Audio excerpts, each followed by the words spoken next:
أعوذ بالله السميع العليم من الشيطان الرجيم. بسم الله الرحمن الرحيم. وبه نستعين إنه خير ناصر ومعين، وصلى الله على سيدنا محمد وآله الطيبين الطاهرين. اللهم صل على محمد وآل محمد. عزیزان گرامی، سامعین محترم، کاروان عطرت، السلام علیکم ورحمۃ اللہ وبرکاتہ۔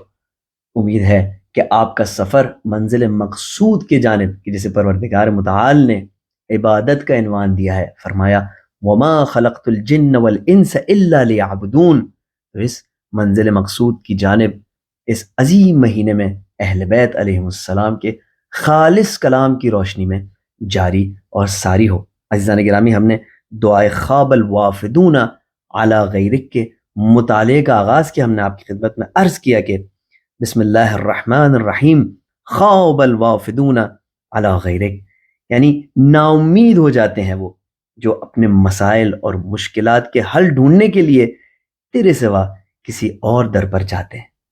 اور اس کے بعد آپ کی خدمت میں عرض کیا کہ وَخَسِرَ الْمُتَعَرِّضُونَ إِلَّا بِكَ، اور نقصان ہی نقصان ہو، خسارہ ہی خسارہ ہے ان لوگوں کا جو تیرے سوا اپنی پریشانیوں کا اظہار کسی اور کے سامنے کرتے ہیں۔ ہم نے یہ بھی آپ کی خدمت میں عرض کیا کہ اس کام کو انجام دینے کے نتائج بہت برے ہوتے ہیں، یعنی اپنی پریشانیاں نااہل کے سامنے ظاہر کرنے کے نتائج جو ہوتے ہیں وہ اتنے برے ہوتے ہیں کہ امام علیہ السلام نے فرمایا کہ اپنا ہاتھ اگر کونیوں تک سانپ کے منہ میں ڈال دو تو اس سے بہتر ہے کہ کسی نااہل کے سامنے اپنے پریشانیوں کا اظہار کرو۔ ہم نے آپ کی خدمت میں عرض کیا کہ نہ مسائل کا کوئی خاص ہمیں حل ملتا ہے، کچھ دیر کے لیے سکون صرف حاصل ہوتا ہے کہ آپ نے کسی کو کچھ کہہ دیا، یہاں کی بات وہاں چلے جاتی، وہاں کی بات یہاں چلے جاتی، اور نہ مسائل کا کوئی خاص حل ملتا ہے۔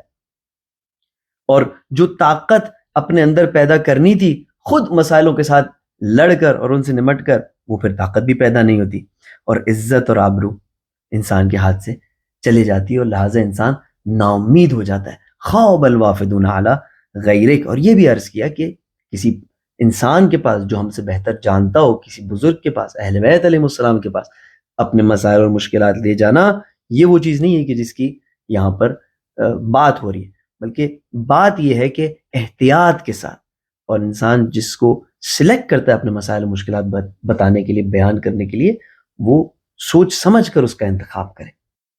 امام حسن مجتبی علیہ السلام کے پاس ایک شخص آ کر عرض کرتا ہے کہ امام، لم يبغ لي شيء يباع بدرهم الا بقايا ماء وجه وجدتك المشتری، اے امام میرے پاس کوئی بھی چیز نہیں بچی ہے کہ حتیٰ جس کے عوض میں مجھے کوئی پھوٹی کوڑی بھی مل جائے، ایک درہم بھی مجھے مل جائے اس کے مقابلے میں، ایسی کوئی چیز نہیں ہے کہ جو میں بیچ سکوں، یعنی یہ میری بے بسی کا عالم ہے۔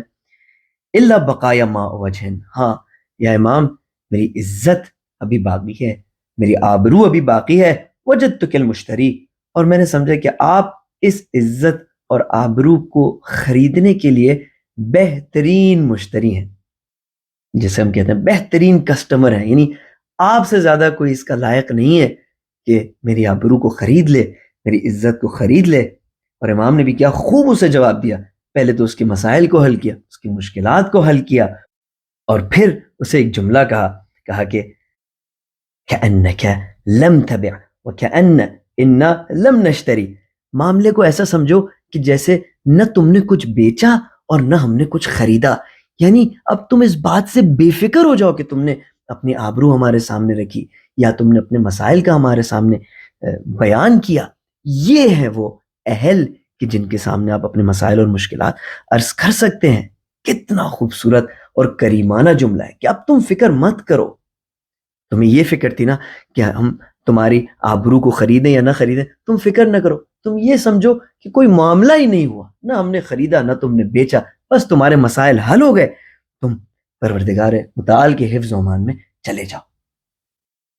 یہ ہے عزیزان گرامی اہل بیت علیہ السلام، یہ ہے کہ جن کے در سے ہمیں یہ عظیم تحفہ ملتا ہے، خواب الوافدون علی غیرک، یہ ہے جو ہمیں سمجھا سکتے ہیں کہ وَخَسِرَ الْمُتَعَرِّضُونَ إِلَّا لَكَ، کیونکہ یہ سراپا پیکر ہیں توحید کے، سراپا یہ ترجمانی کرتے ہیں پروردگار متعال کے توحید کے، اور یہی وہ لوگ ہیں جو ہمیں ان مسائل کو سمجھا سکتے ہیں۔ اس کے بعد دعا کا جملہ یہ ہے کہ وَضَاعَ الْمُلِمُّونَ إِلَّا بِكَ، ضائع ہو گئے وہ لوگ جنہوں نے جمع کیا مگر اس کے کہ تیری مدد سے انہوں نے جمع کیا ہو۔ یہ انسان اپنی زندگی میں بہت ساری چیزیں جمع کرتا ہے، پیسے جمع کرتا ہے، زمینیں جمع کرتا ہے، ڈگریاں جمع کرتا ہے، عزت و آبرو جمع کرتا ہے۔ آج کل کے دوران میں انسان بٹ کوائن جمع کرتا ہے، مختلف شیئرز جمع کرتا ہے، کیا کچھ انسان اس دنیا میں اکٹھا نہیں کرتا۔ امام علیہ السلام فرماتے ہیں کہ اقرار کرو پروردگار متعال کی بارگاہ میں کہ وَاللَّهَ الْمُلِمُّونَ إِلَّا بِكَ، تمام وہ لوگ تباہ و برباد ہو گئے، ضائع ہو گئے، ان کی جمع پونجی ضائع ہو گئی، تمام زندگی کی ان کی محنتیں ضائع ہو گئی کہ جنہوں نے سوائے تیری مدد سے کچھ جمع کیا۔ عزیزان گرامی، اس کو بہت آسان مثال میں سمجھ سکتے ہیں۔ فار ایگزامپل، ہم کسی ملک میں کام کرتے ہیں، دبئی میں کام کرتے تو درہم میں ہماری ارننگ ہوگی، کینیڈا میں اگر کام کرتے تو ڈالر میں ارننگ ہوگی، ایران میں کام کرتے ہیں تو تومان میں ارننگ ہوگی۔ جہاں پر بھی ہم کام کریں گے تو اسی ملک کے کرنسی کے مطابق ہماری ارننگز ہوں گی۔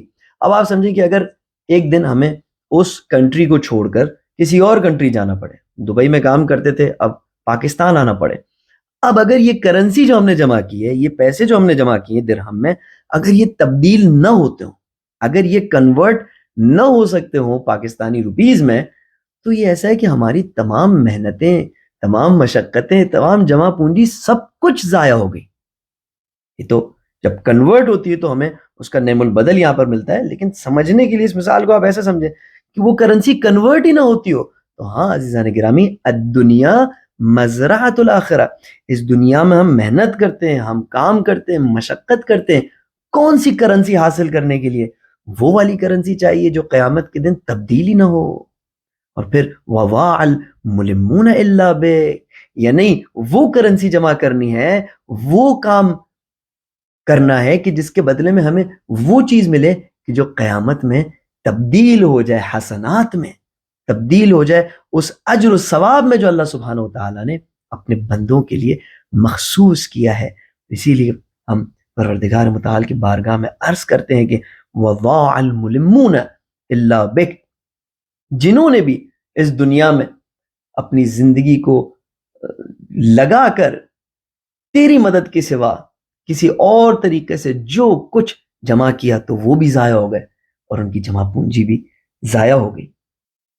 پھر اس کے بعد فرماتے ہیں کہ ایک اور اقرار کرو پروردگار متعال کی بارگاہ میں۔ عزیزان گرامی، اس دعا کے شروع کے جو جملات ہیں نا جو ہم پڑھ رہے ہیں، یہ اقرار کرنے والے جملات ہیں، یعنی ہم سے اقرار کرواتی ہے پروردگار متعال کے بارگاہ میں کہ اسے ایکسیپٹ کرو، اسے انڈرسٹینڈ کرو، اور پھر دعا مانگنے کے مرحلے میں داخل ہو۔ خاب الوافدون علی غیرک وخسر المتعرضون الا لک وضاع الملمون الا بک، اور پھر فرماتے ہیں کہ یہ کہو کہ واجدب المنتجعون الا من انتجع فضلک۔ عزیزان گرامی، اجدبہ کہتے ہیں قحط زدہ ہو جانے کو، یعنی جب انسان قحط زدہ ہو جائے اور اس کو کھانا اور پانی نہ ملے تو اسے کہتے ہیں کہ یہ اجدب الانسان، انسان جو ہے وہ قحط زدہ ہو گیا۔ اور منتجع وہ ہوتا ہے جو ایک چرواہا ہوتا ہے اور وہ اپنے بھیڑ بکریوں کو، جانوروں کو کسی صحرا میں لے جاتا ہے تاکہ ان کے لیے کھانے اور پینے کا بندوبست کرے۔ تو یہاں پر دعا کا جملہ یہ ہے کہ وہ لوگ جو اپنے بھیڑ بکریوں کو، جانوروں کو کھانے اور پینے کے تلاش میں صحراؤں میں لے گئے، وہ لوگ جو اپنے مسائل اور مشکلات کے حل تلاش کرنے کے لیے یہاں اور وہاں محنت کرنے کے لیے نکلے، تو یہ محنت کرنا کوئی بری بات تو نہیں ہے نا۔ اگر کوئی چرواہا ہے وہ اپنے بھیڑ بکریوں کو لے جاتا ہے صحرا میں تو یہ تو محنت کر رہا ہے۔ اگر کوئی انسان ہے اپنے زندگی کے مسائل و مشکلات حل کرنے کے لیے، حصول رزق حلال کے لیے محنت کر رہا ہے تو غلط بات نہیں ہے، لیکن جملہ کیا ہے کہ وہ سب کے سب ہلاک ہو گئے۔ اب سوال پیدا ہوتا ہے تو کیا ہم محنت نہ کریں؟ نہیں عزیزان گرامی، یہاں پر ایک گروہ جو ہے وہ ہلاک نہیں ہوتا۔ وہ کون سا گروہ ہے؟ الا من انتجع فضلک، وہ گروہ جس نے تیرے فضل کی امید رکھ کر اس کام کو انجام دیا. یعنی وہ جو تیری فضل کی امید اپنے دل میں رکھ کر اپنے جانوروں کے کھانے پینے کے تلاش میں نکلے، اپنے مسائل اور مشکلات کے حل کے تلاش میں نکلے، جنہوں نے محنت کی رزق و روزی حاصل کرنے کی، لیکن انہیں امید اپنے محنتوں سے نہیں تھی، انہیں امید انسانوں سے نہیں تھی، انہیں امید چراگاہوں سے نہیں تھی، بلکہ اگر امید تھی تو صرف اور صرف تیرے فضل و کرم کی تھی. اور یہ وہ لوگ تھے جو قحط زدہ نہیں ہوئے.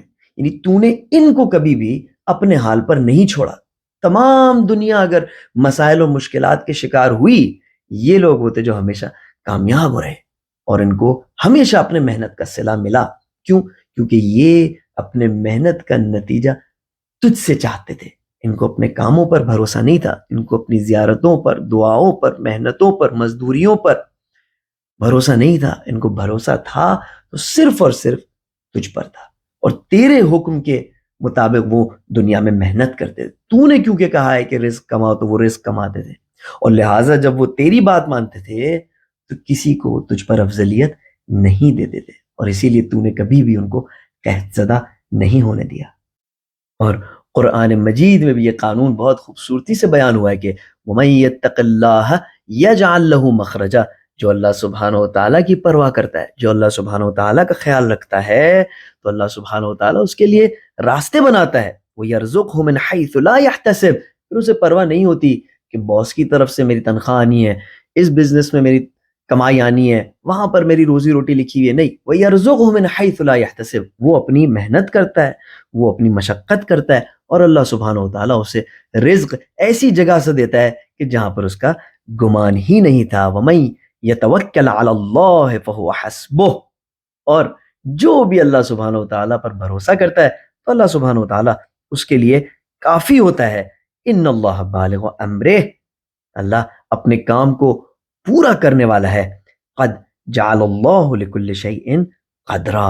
لیکن ہر چیز کا ایک طریقہ ہے، ایک حساب و کتاب ہے، اور ہر چیز نظم و ترتیب سے انجام پاتی ہے. عزیزان گرامی، یہاں پر اس درس کا وقت ختم ہوا چاہتا ہے. اپنا خیال رکھیے گا، اپنی دعاؤں میں یاد رکھیے گا. سبحان ربک رب العزت عما یصفون وسلام علی المرسلین والحمد للہ رب العالمین. والسلام علیکم ورحمۃ اللہ وبرکاتہ.